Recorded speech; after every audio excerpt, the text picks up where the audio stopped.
এই গণভোটের কোনো আইনগত ভিত্তি নেই। এটি সম্পূর্ণভাবে একটি গোষ্ঠী জনগণের উপর চাপিয়ে দিয়েছে। এই গণভোট যেভাবে প্রচার করা হয়েছে তার মধ্যে অনেক বিভ্রান্তি আছে। 4টি বিষয়ে জনগণের মতামত জানা চেয়েছে।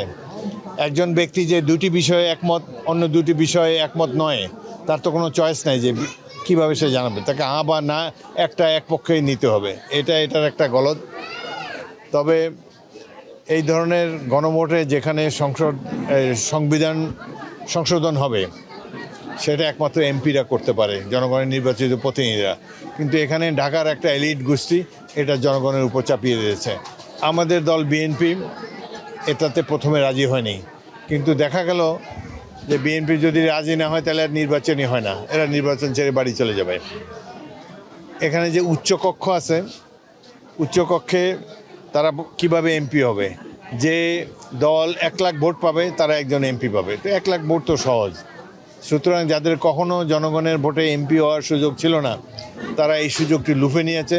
এমপি হওয়ার জন্য বাংলাদেশের উপর একটা অর্থকরী এবং বাংলাদেশের উপর একটা লাক্সারি যেটা উচ্চকক্ষ চাপিয়ে দিয়েছে। আমাদের দেশ এখনো এই ধরনের ব্যবস্থার জন্য প্রস্তুত নয়। সিলভার টিপ কন্ট্যাক্টে তৈরি নিরাপদ ও নান্দনিক ক্লিক সুইচ। ক্লিক সুইচ, নির্ভরতা জীবন জুড়ে।